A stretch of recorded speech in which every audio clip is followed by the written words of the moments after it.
Praise the lord friends. ఈరోజు చూడండి ఇక్కడ పొలంలోకి వచ్చామండి.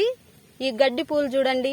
అంటే దేవుడు మనతో చాలా సార్లు మాట్లాడాడు కదా, ఒక రోజు పూసి వాడిపోయే గడ్డి పువ్వులనే నేను ఎంత అందంగా అలంకరిస్తానో చూడండి, ఎంత అందంగా దేవుడు అలంకరించాడు. మరి అలాంటిది మన జీవితంలో దేవుడు మనకి అంతకంటే ఉన్నతమైన వాటిని ఇవ్వాలనేసి దేవుడు ఆశపడుతున్నాడనేసి దేవుడు ఈరోజు మనతో మాట్లాడుతూ ఉంటున్నారండి. చూడండి ఎంత అందంగా ఉన్నాయో ఇవన్నీ. చూడండి ఫ్రెండ్స్, చూడండి. ఇంకా మనము వీటన్నిటిని చూసి కూడా ఇంకా మనం చింతపడే వారంగా ఉంటున్నామేమో, అందుకోసమనే దేవుడు మనతో మాట్లాడుతూ ఉంటున్నారు. మీరు వీటికంటే అంటే ఒక రోజు మాత్రమే ఇవి పూస్తాయి, తర్వాత వాడిపోతాయి. మరి వీటినే నేను ఎంత అందంగా అలంకరించానే, మరి మీ జీవితంలో ఇంకా గొప్ప కార్యాలు అంటే ఇంకా ఉన్నతమైన వాటిని నేను ఇవ్వాలనేసి ఆశపడుతున్నాననేసి దేవుడు ఈరోజు మనతో మాట్లాడుతూ ఉంటున్నారు.